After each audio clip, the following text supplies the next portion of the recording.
سبيل الدموع سبيل مريح، تنهدى يا صاحي كي تستريح.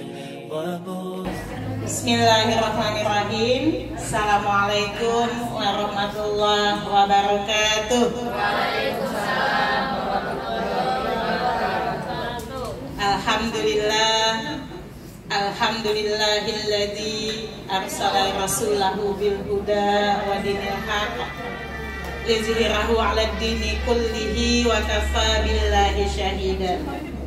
Radina billahi rabba wa bil islami dina wa bi Muhammadin nabiyya wa rasula. Rabbi israh li sadri wa yassir li amri wahlul 'uqdatan min lisani yafqahu qawli. Amma ba'du. Alhamdulillah, summa alhamdulillah.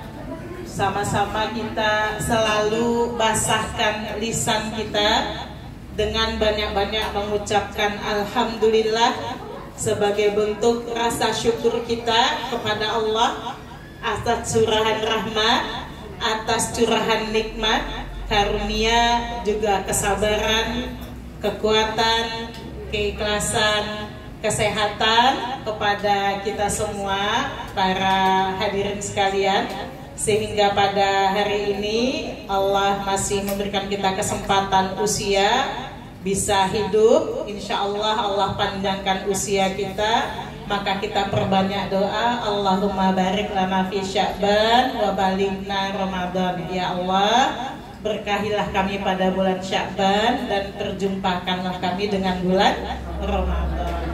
Aroma Ramadan sudah semakin dekat, kita bisa mencium wanginya. Mudah-mudahan wangi Ramadan itu tetap harum sampai di penghujung bulan Ramadan. Sampai di penghujung bulan Ramadan. Kita sama-sama berdoa kepada Allah, semoga di Ramadan ini banyak kebaikan, amin. Banyak keberkahan, amin. Allah limpahkan rahmat dan karunia kepada kita semua, amin. Dan kita berdoa dan kita berikhtiar dan kita berusaha agar Ramadan ini menjadi Ramadan terbaik kita, menjadi Ramadan terbaik kita, dan Allah terima seluruh amal soleh kita, dan Allah terima seluruh amal soleh kita. Karena jangan sampai kita menjadi seorang hamba yang lelah beramal tapi ternyata amalnya tidak diterima oleh Allah. Na'udzubillah min zalik. Kita berdoa terhindar dari perkara itu. Selanjutnya bersalawat kepada Rasulullah dengan mengucapkan Allahumma sholli ala Muhammad wa ala ali Muhammad. Assalamualaikum ya Rasulullah, assalamualaikum ya Habiballah. Yang sama-sama kita hormati Kepala Sekolah SLB Pelita Nusa, Ibu Ade, beserta seluruh majelis guru yang Allah muliakan insya Allah. Yang sama-sama kami sayangi adalah ibu-ibu wali murid yang luar biasa, yang padanya Allah titipkan kekuatan dan kesabaran lebih. Mudah-mudahan amanah ini bisa kita jaga dengan penuh kesabaran, amanah ini bisa kita jaga dengan penuh keikhlasan, dan kita berharap amanah ini menjadi salah satu pintu surga bagi kita nanti. Amin ya rabbal alamin.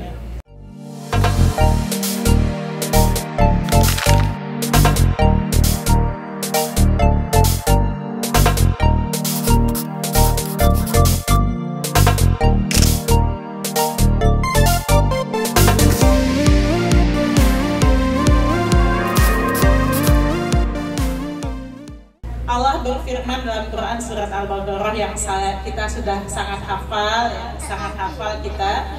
Al-Baqarah ayat berapa, Bu? 183. A'udzubillahi minasyaitonirrajim. Ya ayyuhalladzina amanu kutiba alaikumusiyam kama kutiba alal ladzina min qablikum la'allakum tattaqun. Surat Al-Baqarah 183 ini memerintahkan agar orang-orang beriman itu untuk melakukan ibadah puasa Ramadan. Dan ibadah puasa Ramadan ini sudah diperintahkan kepada orang sebelum kalian. Kapan perintah puasa itu sampai kepada Rasulullah? Perintah puasa sampai ketika Rasulullah dan kaum muslimin sudah 2 tahun hijrah ke Madinah. Kalau perintah sholat, tahun ke-10 kenabian. Jadi jarak perintah sholat dengan perintah puasa itu jaraknya lebih kurang 5 tahun. 5 tahun. Tapi perintah puasa yang disampaikan pada tahun kedua Hijriah itu berbeda dengan kebiasaan berpuasa umat terdahulu. Jadi sebelum turun perintah puasa, orang-orang Arab juga melakukan puasa. Melakukan puasa. Tapi puasa mereka lebih berat, Bu. Kalau puasa kita mulai imsak menahannya kapan, Bu? Sekitar 4:30 ya, Bu ya. Kita tunggu saja, ada waktu imsakiyah itu ada kan jadwalnya. Sampai kapan? Sampai berbuka. Mungkin sekitar jam 18.30. Kemudian kalau malam kita boleh makan, boleh berhubungan suami istri, ya Bu ya. Kalau di zaman sebelum Al-Baqarah ini turun ya, itu orang-orang Arab itu berpuasa ketika mereka habis sholat isya tertidur, Ibu, tertidur tuh, maka dia tidak boleh lagi makan sampai berbuka besok. Jadi kalau mau itu makanlah sebelum sholat isya. Tapi suasana di Mekah, Madinah itu kan panas. Ujian berpuasanya lebih berat dibanding kita di sini. Jadi kebanyakan sahabat itu begitu, ketiduran nanti nggak makan dari dia ketiduran habis isya sampai ke waktu berbuka. Jadi puasa kita Allah sampaikan jauh lebih mudah. Di ayat 186 kalau tidak salah dikatakan, apa 185, maka ketika kalian siang berpuasa, menahan diri dari makan dan minum, menahan diri dari syahwat, menahan diri dari hal-hal yang membatalkan puasa, maka setelah buka kalian boleh makan, kalian boleh minum, bahkan kalian boleh berhubungan suami istri. Kalau sebelum wahyu ini turun, perintah puasa sebelumnya itu kalau tertidur pada isya itu nggak boleh makan, nggak boleh berhubungan suami istri. Berat, Bu.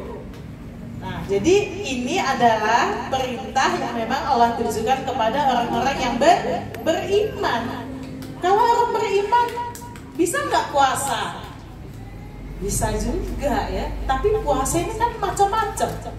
Apa kata Allah? Puasa itu adalah untukku. Aku yang akan membalas dan memberi pahala puasa. Kenapa? Karena tingkatan puasa orang macam-macam. Ada yang berpuasa itu dia cuma puasa menahan lapar dan haus saja. Dia tidak menjaga dirinya dari maksiat, ya, tetap aja bohong, ya, tetap aja namimah, tetap aja gibah, ya kan, tetap aja ngomel-ngomel, tetap aja buruk sangka, gitu kan. Dia cuma nahan puasa saja, nggak makan, nggak minum. Puasa nggak namanya puasa. Terima nggak amalnya? Diterima.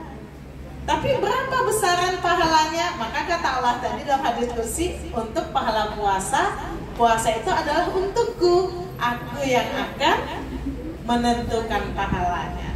Ada lagi yang puasa, dia sudah nggak makan, nggak minum, nggak berkata kasar, jaga mata, jaga telinga, ya kan? Tapi dia tidak mengikuti atau tidak melaksanakan amalan-amalan yang lain. Dia mungkin belum baca Quran, dia mungkin belum bersedekah, dia mungkin belum sholat tarawih, masih puasa saja dan menjaga mulutnya dari hal-hal yang dilarang, naik sedikit levelnya. Ada lagi yang puasa, dia puasa dari imsak sampai berbuka, dia menjaga lisannya gitu ya, dia sholat tarawih gitu ya. Karena tarawih ini kan kalau nggak pergi, kalau musola komplek, kemana mama sih itu kok nggak pernah tarawih, kan khawatir kadang kita ke musola gitu. Tapi dia tarawih iya, puasa iya gitu ya. Tapi dia mungkin belum baca Quran. Nah, naik tingkatnya lagi, dia tarawih, dia baca Quran, dia sedekah. Makin banyak itu balasannya. Naik lagi. dia tarawih, dia puasa, dia baca Quran, dia jaga lisannya, dia sedekah, kemudian dia baca Qurannya banyak. Satu Ramadan tuh khatam 5 kali misalnya, maka pahalanya juga tidak sama. Maka puasa itu ya, yang sunnah itu pahalanya berlipat ganda, apalagi yang wajib, maka pahalanya juga jauh berlipat ganda. Nah, jadi suatu ketika Rasulullah naik ke mimbar berkhutbah.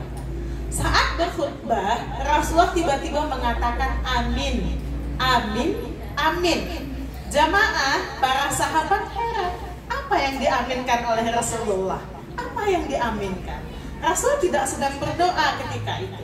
Maka sahabat nanya, wahai Rasulullah, apa yang engkau aminkan? Ternyata saat Rasulullah di mimbar, malaikat Jibril datang dan mengatakan sesuatu kepada Rasulullah, wahai Muhammad, celakalah orang, merugilah orang yang ketika dia bertemu dengan Ramadan, tapi ketika Ramadan telah selesai, dia mendapati dosa-dosanya tidak diampuni. Maka Rasulullah mengatakan amin, amin, amin. Hadis ini memberikan pengajaran kepada kita bahwasanya bulan Ramadan ini adalah bulan yang mulia.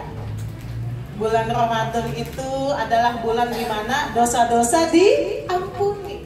Bulan Ramadan adalah bulan rahmat. Bulan Ramadan adalah bulan ditutup pintu neraka.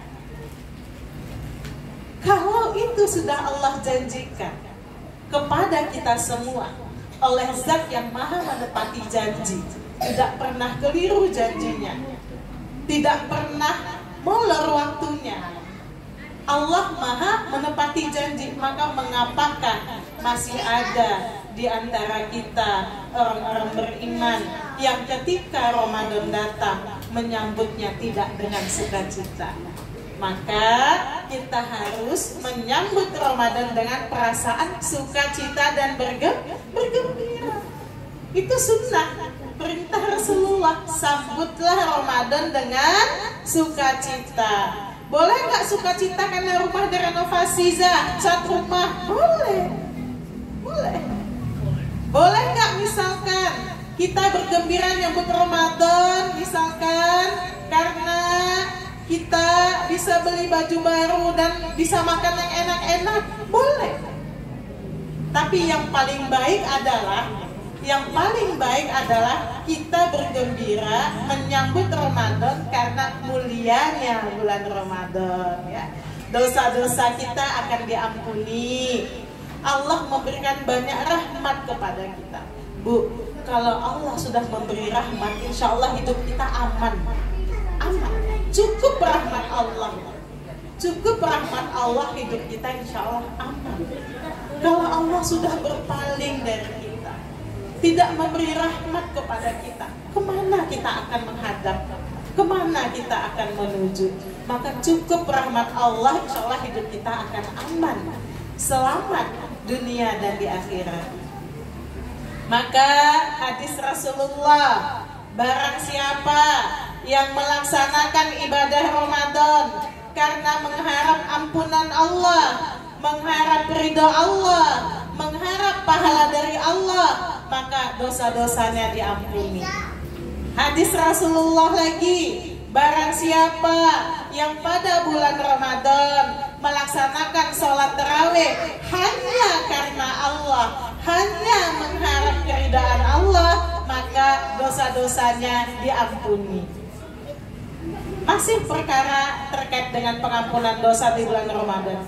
Barang siapa pada bulan Ramadan beribadah di malam Lailatul Qadar, bersegera, bersemangat menjemput Lailatul Qadar karena mengharap pahala dan keridhaan dari Allah, maka dosa-dosanya diampuni. Jadi Bu, 3 perkara itulah yang kita kejarkan Bu dari hadis ini. Yang pertama, puasa kita hanya mengharap pahala Allah. Puasa kita hanya mengharap keridhaan Allah. Yang kedua, sholat tarawih kita hanya mengharap pahala dari Allah. Sholat tarawih kita hanya mengharap keridhaan keridhaan dari Allah. Begitu juga kita iktikaf, Bu. Ada ibu yang iktikaf Ramadan, Bu. Nah, jadi iktikaf itu kan malam ke-21 sampai malam terakhir. Kalau sayang, Bu, kalau sepanjang malam-malam terakhir itu kita justru disibukkan dengan perkara dunia, sayang. Jadi minimal selama masa iktikaf itu sekali atau 2 kali atau minimal di malam-malam ganjil kita iktikaf. Mana tempat iktikaf? Ada nggak di sini? Ada nggak sekitar tempat iktikaf? Ada masjid yang bagus itu? Saya yakin di situ ada, insya Allah, program iktikaf. Ikuti, Bu. Nggak bisa di malam ganjil semua, 1 malam saja. Kalau hadis Nabi itu malam 23, 25 atau 27. Ibu tinggal pilih malam mana yang kita bisa iktikaf. Kemudian di bulan Ramadan ini Allah juga memberikan peluang-peluang kebaikan yang balasannya sangat banyak. Ibu kalau subuh ke masjid tidak, Bu, sholat jamaah, Bu. Ada hadis Nabi, barang siapa yang sholat subuh berjamaah di masjid, kemudian dia tetap berdiam diri di masjid, iktikaf di masjid, berzikir, baca Quran, tadabbur Quran sampai waktu syuruk, kemudian ditutup dengan sholat sunnah syuruk, maka orang yang melakukan itu seperti mendapatkan pahala haji dan umroh. Bu, kalau hari biasa kita mau iktikaf di masjid susah, Bu. Mana ngejar anak sekolah, nyiapkan bekal. Kalau Ramadan anak masuk agak telat, apalagi kalau tanggal 20-an Ramadan mungkin sudah pada libur. Maka, Bu, subuh ke masjid, kita jemput peluang-peluang kebaikan. Sholat subuh di masjid, zikir, tilawah sampai waktu syuruk baru kita pulang. Agar apa? Agar Allah memberikan pahala kita sama seperti pahala berhaji dan berumroh. Mana tahu dengan ikhtiar itu, Bu, kalau kita belum dipanggil menjadi tamu Allah, mudah-mudahan Allah mudahkan kita menjadi tamu Allah. Kalau Allah sudah memanggil kita menjadi tamunya, maka tidak ada yang sulit, Bu. Semuanya mudah. Semuanya akan mudah. Bagaimana caranya Allah akan memanggil kita menjadi tamunya untuk berumroh dan untuk berhaji. Maka yang terakhir yang ingin saya sampaikan, Bu. Jadi untuk ibu-ibu ketahui, saya dulu lama juga menjadi guru dan kepala sekolah. Jadi melihat ibu-ibu, saya kayaknya kilas balik. Bagaimana dulu kita juga sering pertemuan rutin dengan wali murid, ya kan? Saya dulu ngajar kelas di SD Anamiroh, Bu. Ada yang tahu, Bu? Nah, saya pernah di Anamiroh Marsan merintis SD Anamiroh pertama kali tahun 2006 pertama dibuka. 2010 buka Anamiroh 3 di Jalan Paus bekas SD Global. Maka saya pindah ke situ langsung jadi kepala sekolah. 2012 pindah gedung sendiri ke Kelapa Sawit. Saya tadi cerita-cerita dengan Bu Leli, insya Allah sekolah kita akan bangun gedung. Betul begitu, Bu Ade. Maka saya doakan mudah-mudahan Allah mudahkan rezekinya sehingga sekolah kita bisa punya gedung sendiri. Mudah-mudahan ya Allah lapangkan, Allah gerakkan hati para donatur sehingga bisa punya gedung sendiri. Di 2012 saya di Kelapa Sawit, Bu, kepala sekolah. Di 2018 saya pindah Kelapa Sawit pindah di Kelapa Sawit di Kualu, SD Kualu, dekat SPBU. Ibu tahu ada SD Anamiroh, saya di situ. Kemudian terakhir saya menjadi direktur pendidikan di yayasan. Tapi begitulah hidup. Ini nanti sebagai closing tausiah saya. Begitulah hidup. Kadang-kadang sesuatu yang kita anggap itu sebuah nikmat dari Allah, barangkali dia tidak sepenuhnya jadi nikmat. Kadang-kadang sesuatu yang kita anggap dia sebagai ujian, kadang-kadang dia tidak sepenuhnya menjadi ujian, tapi dia menjadi sumber kenikmatan. Saya ingin mengisahkan sebagai penutup tausiah saya, ibu-ibu. Saya ketika tadi malam dikabari mengisi di SLB itu, apa yang saya pikirkan? Saya teringat, ibu. Saya teringat dengan ceramah Ustadz Umar Mita. Ibu tahu Ustadz Umar Mita? Mungkin belum tahu. Yang sudah tahu mungkin di IG banyak itu kan reels pendeknya ya. Kalau saya rajin ngikutin kajiannya di YouTube ya, Ustadz Umar Mita ini dia menceritakan. Mudah-mudahan relate dengan kehidupan kita, relate dengan kehidupan ibu-ibu sekalian. Jadi Ustadz Umar Mita bercerita, dulu dia ayahnya punya sahabat dekat. Untuk diketahui Ustadz Umar Mita itu 3 bersaudara, Bu. Ustadz Umar Mita anak bungsu. Dia punya 1 kakak, dia punya 1 abang. Pada Allah, ketika ibunya melahirkan anak pertamanya itu tidak menangis sampai hampir 1 jam. Jadi kita kalau melahirkan anak, Bu, anak kita justru harus nangis. Makin kencang nangisnya makin baik gitu. Kalau nggak nangis itu worry itu, kita khawatirkan. Jadi abangnya Ustadz Umar itu nggak nangis hampir 1 jam, ditepuk-tepuk lah sama dokter ya.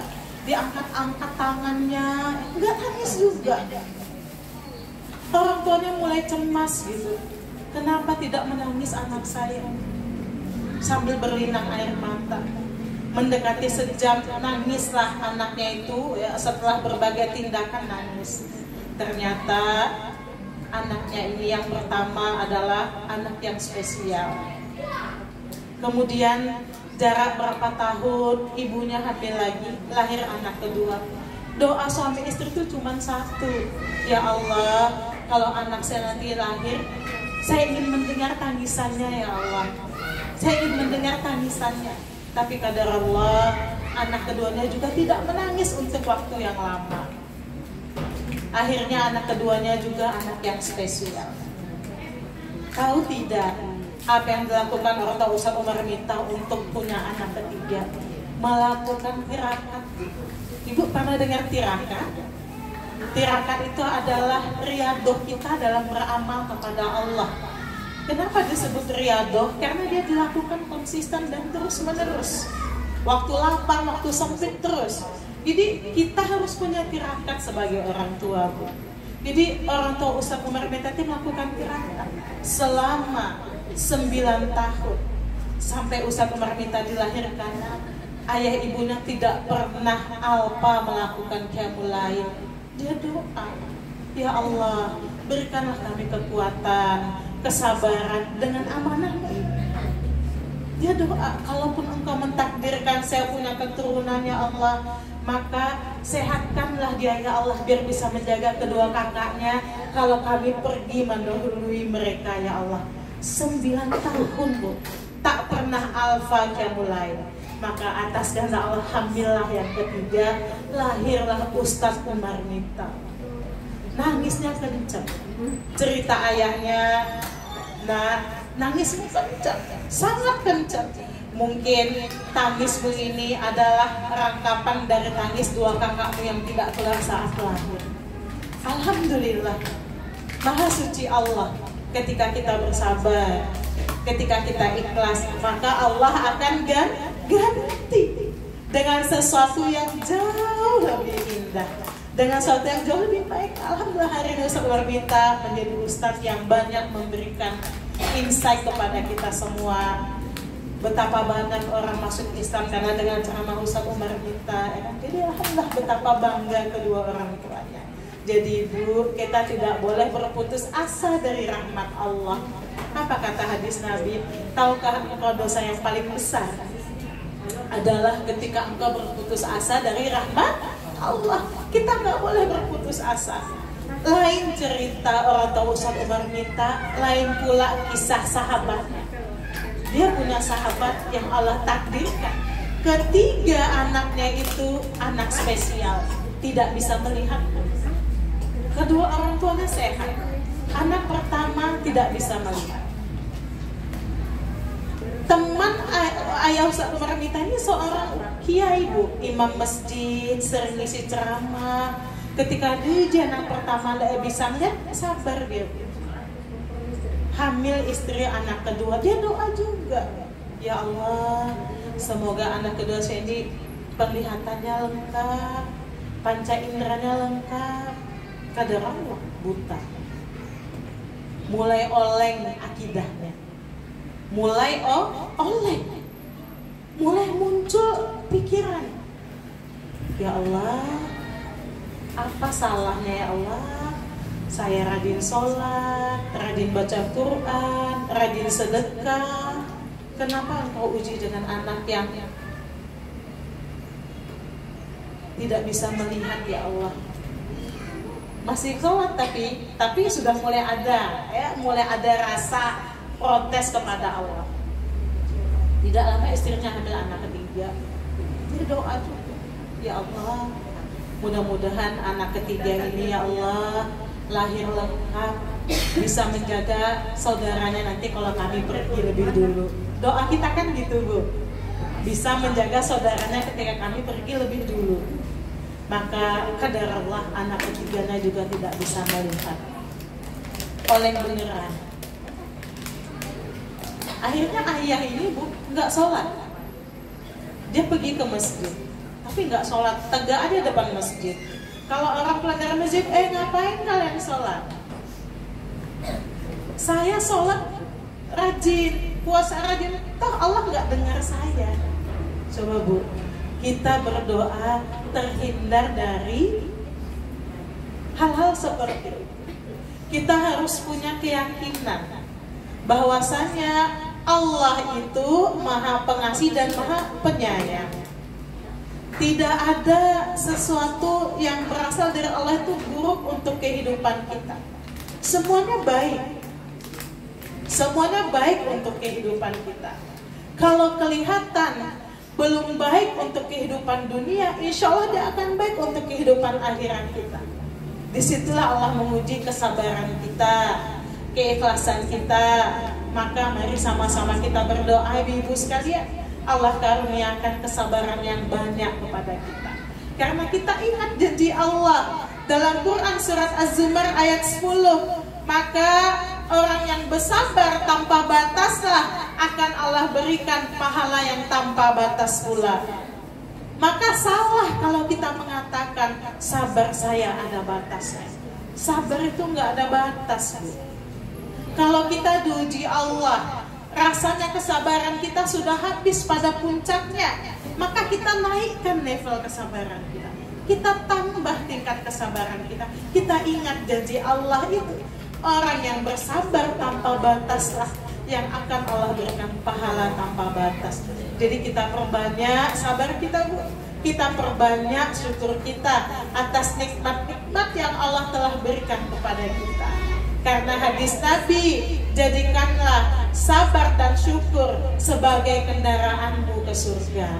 Ya bu, jadikanlah sabar dan syukur sebagai kendaraan kita menuju surga. Maka Umar bin Khattab mengatakan, aku tidak tahu apakah aku akan menuju surganya Allah dengan sabar, ataukah aku akan menuju surga Allah dengan perasaan syukur. Maka kita perbanyak sabar kita perbanyak syukur kita. Ditambah dengan hadis Nabi lagi, alangkah menakjubkan. Ibu tahu kata menakjubkan? Takjub itu kan sesuatu yang amazing gitu ya bu, sesuatu yang luar biasa. Maka hadis ini dibuka dengan kata ini, alangkah menakjubkannya seorang mukmin jika dia mendapat musibah, dia bersabar dengan musibah itu. Maka sabar itu baik baginya. Jika dia mendapat nikmat, dia bersyukur dengan nikmat itu, maka syukur itu baik baginya. Jadi hadis ini menjelaskan kepada kita tentang pentingnya kita meningkatkan kesabaran kita, meningkatkan kesyukuran kita, agar apa? Agar kita menjadi orang-orang yang ditakjubi. menjadi orang-orang yang ditakjubi tadi. Alangkah menakjubkannya orang beriman ini. Bisa Bu ya? So ya, insya Allah ya, mudah-mudahan Allah jadikan kita hamba-hambanya yang sabar, hamba-hambanya yang bisa bersyukur terhadap nikmat yang baru kita dapatkan setelah lama kita berdoa. Ya Allah, lama kita doa, akhirnya terkabul, bersyukur kita. Itu baik. Tapi bisa enggak kita tetap bersyukur terhadap nikmat yang sudah lama Allah titipkan kepada kita, yang sudah lama kita nikmati. Kita kan kadang kalau nikmat itu sudah lama kita nikmati, kita kadang-kadang nganggap itu bukan nikmat dari Allah. Kadang-kadang kita nganggap itu sebuah keharusan yang harus kita miliki.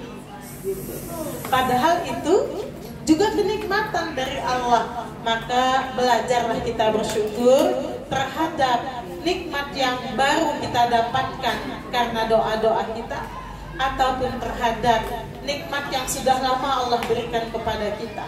Kita syukuri itu, maka itu akan menjadikan kita mampu mensyukuri apa yang kita miliki, mampu mensyukuri apa yang sudah Allah titipkan kepada kita.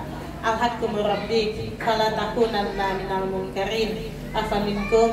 Assalamualaikum warahmatullahi wabarakatuh. Waalaikumsalam warahmatullahi wabarakatuh. Ada yang mau tanya? Oh iya, silakan Bu. Yang bapak anaknya 3 tadi kan selesai. Itu gimana jadinya? Akhirnya yang anaknya tidak bisa melihat. Oh iya.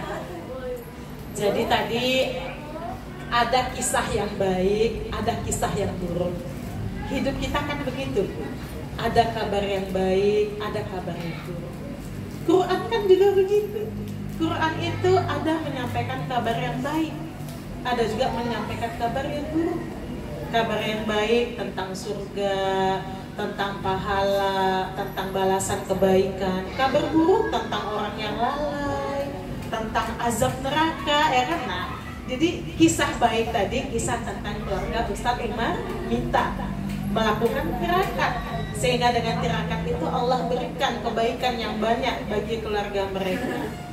Kisah yang buruk adalah kisah sahabat ayah Ustadz Umar Mita. Ketika Allah beri pada mereka ujian, maka mereka mulai merasakan bahwasanya Allah itu tidak mendengarkan segala doa mereka. Padahal Allah berfirman di Quran surat Al-Baqarah, "Inni qarib," sesungguhnya aku dekat. "Ud'uni astajib lakum," inni qarib, berdoalah kepadaku, sesungguhnya aku dekat. Nah, ya Bu, bahkan Allah itu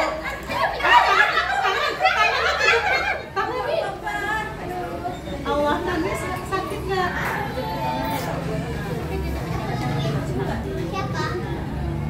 Jadi gitu ya Bu, kalau ada enterostop, kasih enterostop ya. Enterostop itu dia membantu melancarkan darah yang akan ada jepitan gitu kan, menghilangkan lebam. Kalau enggak enterostop bisa.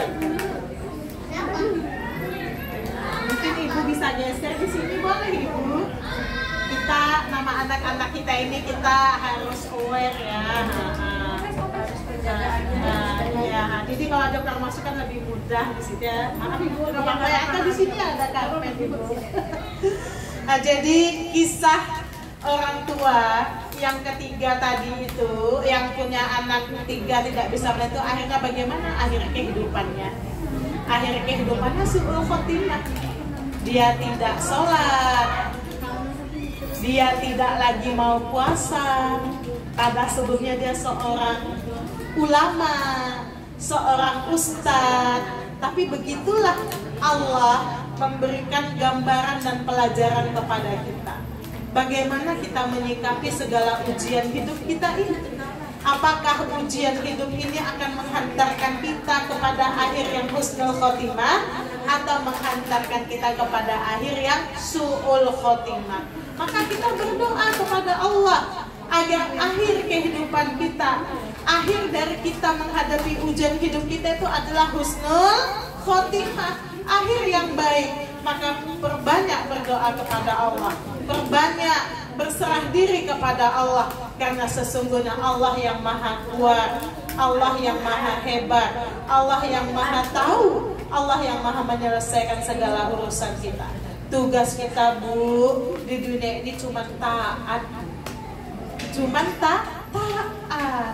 Kalau Allah sudah tetapkan kun fayakun ini untukmu, maka kita taat. Kita terima dengan penuh kegembiraan, dengan penuh keikhlasan, karena kita yakin balasannya akan lebih baik, balasannya akan berlipat ganda. Dan kita pun juga yakin hidup di dunia ini hanya sebentar, semua kenikmatan harta, pangkat, jabatan juga hanya sebentar. Kalau Allah berkehendak, dengan sekelip mata semua kenikmatan itu juga akan hilang. Mungkin Ibu perlu dikuatkan dengan kisah. Ibu pernah dengar namanya Imam Bukhari, perawi hadis? Tahu bagaimana kisahnya? Imam Bukhari ketika baru dilahirkan juga buta, tidak bisa melihat. Kedua orang tuanya sehat. Apa yang dilakukan oleh orang tua Imam Bukhari, ayah dan ibunya? Tirakat. Dia mulai berzikir sebanyak-banyak. Dalam hitungan berapa bulan, perlahan-lahan mata Imam Bukhari mulai berfungsi. Jadi Bu, kalau kita diuji Allah tuh tirakat. Apa aja tirakat? Mau qiyamul lail, kalau itu ibu yang bisa. Zah, saya payah qiyamul lail, Zah. Salat duha mungkin yang di siang hari. Tirakat lah. Jangan 2, kalau 2 tuh minimal.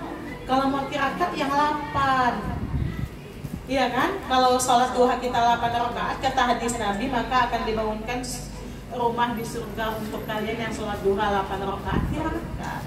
Kalau ibu misalkan sholat duha juga sulit, mau rutin, tapi Allah kasih rezeki lebih, maka tirakatnya sedekah yang banyak. Atau misalkan ibu kuatnya puasa, tirakatnya dengan puasa Daud mungkin, atau puasa Senin Kamis tambah yaumul bid, tirakat Bu. Jadi Allah itu akan melihat berapa hebat usaha kita, berapa hebat kita mendekatkan diri kepada Allah. Karena seberapa besar pun usaha kita itu tidak akan sia-sia, Allah akan balas. Dan Allah janjikan balasan Allah itu tidak pernah sama. Balasan Allah itu pasti berlipat ganda, pasti berlipat ganda.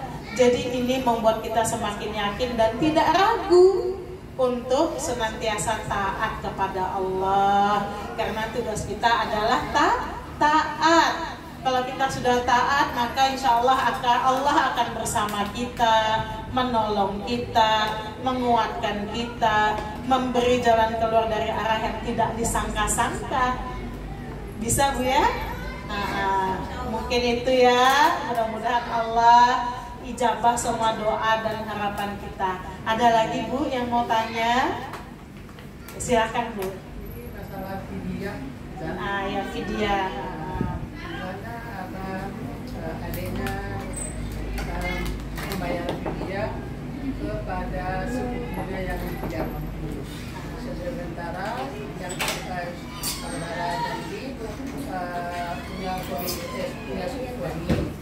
dia mau apakah boleh atau? Oke, tentang bayar fidyah. Jadi kalau di dalam surat Al-Baqarah itu setelah perintah berpuasa kan dijelaskan, jika kamu dalam keadaan safar, kamu dalam keadaan sakit, maka kamu boleh tidak berpuasanya, menggantinya di lain hari. Begitu juga saat keadaan mengandung atau menyusui bayi, boleh juga tidak berpuasa ya. Maka ada beberapa penjelasan. Ada yang meninggalkan puasa itu wajibnya diganti saja. Ada yang meninggalkan puasa itu membayarnya dengan diganti dan fidyah. Tadi pertanyaannya, bagaimana kalau fidyah kita berikan kepada sepupu yang memang tidak mampu atau duafa, apakah boleh? Boleh. Jadi zakat harta, jadi zakat ini kan ada dua Bu, ada zakat harta, ada zakat fitrah, ya kan Bu? Nah zakat fitrah itu wajib untuk setiap muslim yang bernyawa. Bahkan orang yang melahirkan, orang bayi yang lahir, sholat di waktu subuh menjelang Idul Fitri, itu wajib juga zakat fitrah. Karena zakat fitrah terakhirnya adalah sebelum sholat Idul Fitri. Nah, zakat fitrah itu bagaimana penyalurannya? Nah, ada 8 asnaf. Zakat harta juga 8 asnaf, ya kan Bu? 8 asnaf. Kalau fidyah bagaimana? Fidyah itu memberi sedekah, itu memang diutamakan memberi kepada keluarga, tapi tidak boleh orang tua. Kalau kepada orang tua namanya bukan sedekah, tapi kewajiban kita menafkahi orang tua. Terlebih ketika orang tua kita sudah renta dan tidak bisa bekerja.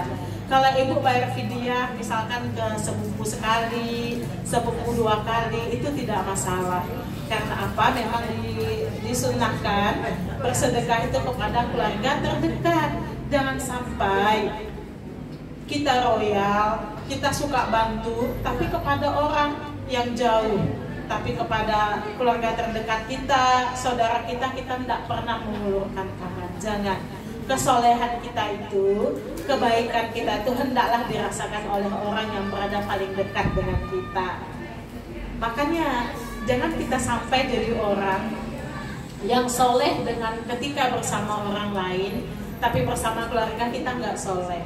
Yang baik dengan orang tapi bersama keluarga kita nggak baik. Yang suka nolong orang tapi ketika keluarga minta tolong kita nggak mau nolong. Kita jangan gitu. Kebaikan, kesolehan kita hendaklah dirasakan lebih dulu oleh keluarga kita. Termasuk terkait dengan zakat fidyah tadi ya. Ada lagi Bu? Ada. Kalau sudah tidak ada kita tutup Bu Ade dengan doa. Boleh kita doa Ibu ya. Astaghfirullahaladzim alladzi la ilaha illa huwal hayyul qayyum wa atubu ilaih. Astaghfirullahaladzim alladzi la ilaha illa huwal hayyul qayyum wa atubu ilaih. Qulillahumma malikal mulki tu'til mulka man tasha' wa tanzi'ul mulka mimman tasha' wa tu'izzu man tasha' wa tuzillu man tasha' biyadikal khair innaka ala kulli syai'in qadir. Tulijul laila fin nahar wa tulijun nahara fil lail wa tukhrijul hayya minal mayyit wa tukhrijul mayyita minal hayyi wa tarzuqu man tasha'u bighairi hisab. Allahumma inna nas'aluka salamatan fid dinina, salamatan fid dunya, salamatan fil akhirah, wa barakatan fi rizqina, wa taubatan qablal maut, wa rahmatan 'indal maut, wa maghfiratan ba'dal maut. Allahumma hawwin 'alaina fi sakaratil maut wan najata minan nar, wan najata minan nar, wal afwa 'inda hisab. Rabbana la tuzigh qulubana ba'da idh hadaitana wa hab lana min ladunka rahmah innaka antal wahhab. Rabbana atina fid dunya hasanah wa fil akhirati hasanah wa qina adzabannar. Rabbana zalamna anfusana wa illam taghfir lana wa tarhamna lanakunanna minal khasirin. Rabbana hab lana min azwajina wa zurriyyatina qurrata a'yun waj'alna lil muttaqina imama. Rabbana hab lana minas salihin. Rabbana hab lana minas salihin. Rabbana hab lana minas salihin. Subhana rabbika rabbil izzati amma yasifun wa salamun alal mursalin walhamdulillahi rabbil alamin. taqabbalallahu minkum. Assalamualaikum warahmatullahi wabarakatuh.